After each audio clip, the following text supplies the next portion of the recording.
My buddy. Now, hold it. Now, what's your name? Dave Colson. I'm Daryl Cronzy. I'm with Dave Colson. What's your position, Dave? Advertising manager for Napoleon. Oh, Napoleon. Napoleon what?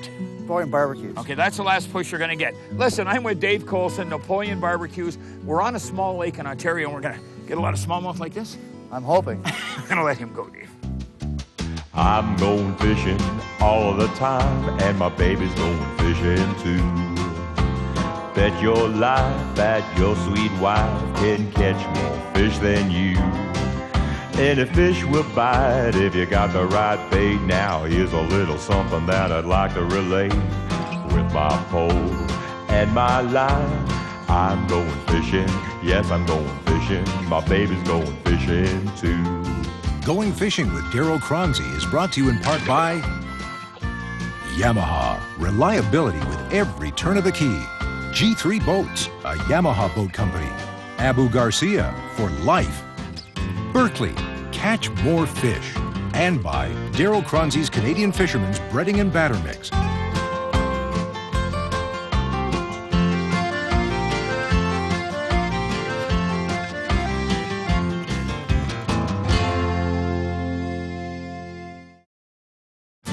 Closed captioning for Going Fishing is brought to you by Skeet Soap. If you and your family are concerned about DEET, use Skeet. Autumn has arrived, and southern Ontario's countryside has begun to take on her vibrant fall colors. It's also Cronzy's favorite time of the year to hook up the G3 John boat and go chasing the spunky smallmouth bass. Pound for pound, here's a species that has no equal, and that's especially true in the months of September and October, when this pugnacious big brother of the sunfish family is packing on the pounds to see it through the winter ahead. Now, depending on lake structure and weather conditions, smallmouth bass can often be found just about anywhere and everywhere in thousands of lakes from Ontario east to Nova Scotia. The smallmouth is now entrenched in the province of British Columbia as well. Stay with us as Cronzy and Napoleon Barbecue's David Colson go spinner fishing for the spunkiest little fish of them all, the smallmouth bass. Well, that's a nice fish. Yeah, but Is he getting around that I log? don't want him getting me where he's going to take me. Nice fish, nice fish. Dave. Beautiful. Look at this. I'm just going to worry about the log later, Dave.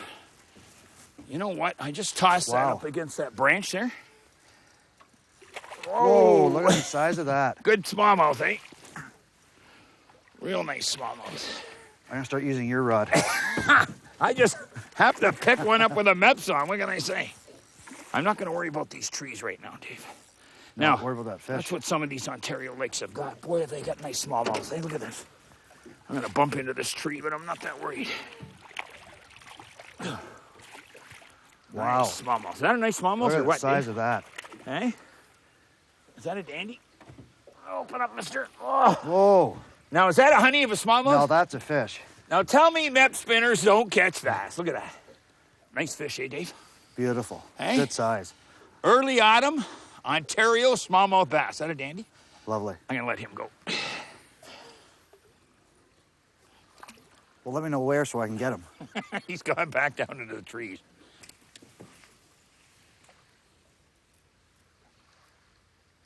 Mr. Colson. Well, there's another one on. Mr. Colson. I think I'm liking this little lake. Whoa. Now There we listen, go. there's no fire line there. You're playing with mono, so watch that fish. Nice. Heavy, eh? Yep. Yep. A good fight. Whoa, there he goes. You're going to lean over and you're going to put the lower jaw grab on him, too. Yep. Nice fish, Yep. Dave. Dandy fish. I'll tell you what, this lake and a lot of lakes like this are jammed full of hungry fish this time of the year. Well, you know how I caught this one? I stole my rod back. You can use that excuse, buddy. Okay, just be careful with him. Nice fish, eh? Don't get a handful of trebles there. Yeah.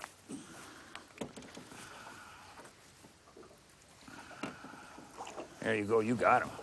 Are they nice or what, eh? Beautiful. Love the fight. Well, I'll tell you what. I'm going to get us away from these trees. You know when you come in, is that a dandy or is that a dandy? Nice little fish. Autumn smallmouth, you know? Beautiful. You know, when you get into these situations in the fall, especially the small lakes, now this lake the bass are pretty well everywhere. It's only 12 feet deep out here. You know, so you'll get the bass in here on the rocks, and you'll also get them out on the mud flats. But fish the shoreline first. That's what I'm always saying. Early part of the season when the water's cold, or when the water cools off in the autumn, fish the shorelines and then work your way out. Oh, beautiful fish. Is this nice? I should another follow right there. I'm going to get us around this little houseboat here. And now for the Darryl Cronsy's Canadian Fisherman's Breading and Batter Mix Campfire Comment. Now, Dave Colson, can I ask you one question? Certainly. Why are we sitting here around doing a campfire comments? It's 75 degrees out. We've been on a bass lake all day, and I got a fire pit in front of me that's lit. I'm not sure. You having a lot of fun? Excellent. Great day. You know, we don't get out very often, right? But days like today, that's what you call paradise. It was absolutely perfect. Okay, ask me the great question. day. Come on, you want to ask. I know. It's been going on for a while. Have you got a thing about bureaucrats and biologists with the government? I got a thing against bureaucrats and biologists, only the stupid ones. And I'm starting to feel like a lot of them are stupid. Listen, we've got a pretty damn good fishery on the west side of Vancouver Island. This year, what year are we in right now? 2009? It's probably some of the best salmon fishing we've seen on the west coast of Vancouver Island. But there's a woman out there, and she's a biologist, right? And she's a very, very smart biologist. And she's been telling people, look, and I believe her, I haven't got the proof, but she's been saying, look, we've got these fish farms on the inside passage, you know, from Vancouver up to, say, Port Hardy, but in the inside. And she said the fish farms have got, first off, they got Atlantic salmon in them instead of Pacific salmon. Some biologists and bureaucrats, they got holes in their heads for putting Atlantics there. But she said, look, you've got these fish farms and you feed these fish. And you give them chemicals, you know, and to stop them having diseases and all this. But she says all these salmon, hundreds of thousands of adult Atlantic salmon or feeder Atlantic salmon, they've got to go to the bathroom. So they have a dump and it goes through their fish farms, you know, into the ocean. I'm all for fish farms, but don't put them in the ocean, because when they have their little dumps every day, that stuff goes through the pens into the bottom of the ocean. And what happens is we've got sea lice.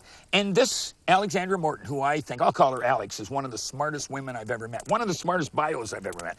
She's warned the government by saying, look, all this garbage and all this effluent or whatever these fish are dropping below the pens is multiplying sea lice like there's no tomorrow. And you get little sockeye and you get little chum salmon and you get pink salmon, and they swim either under the nets going north, like they're heading towards Alaska, or around the nets. And she says instead of sea lice like we used to have, the sea lice population has gone crazy because of the pens. And she did all these studies and said, look, these little sockeye usually don't have any sea lice on them. And they're only that big. Now all of a sudden they got 5, 6, maybe 15 sea lice on them. She says they're not going to survive. And she warned the government about this years ago. Well, what happened this year? Almost the entire Fraser River sockeye run did not come home. And I'm watching, you know, I'm reading what this woman's saying, and everything she's saying to me is sinking in, right? We had a strain called the Harrison Creek. They go out, but instead of going up the passage, they go around Vancouver Island, up the west side to Alaska, come back. Their runs were probably double. The inside passage run, which makes up about 80% of the entire Fraser River sockeye run, didn't come home. You wonder why I get a little peed off? I got a better word than peed off at some biologists and bureaucrats. Now listen, for starters, we are about to lose the biggest run of sockeye in the world. If they would listen to Alexandra Morton, I'm going to call her Alex, we wouldn't be in this predicament. Now, I could be wrong, but I believe what she's telling me, right? And also, you biologists and you bureaucrats in Ontario, get another brain. You don't stock salmon, and you don't stock steelhead or rainbow trout off breakwalls. And you wonder why I get mad about bureaucrats and biologists? I'm going to have a heart attack. Don't ask me any more questions. I'm not. I'm done. Going Fishing returns with more smallmouth action.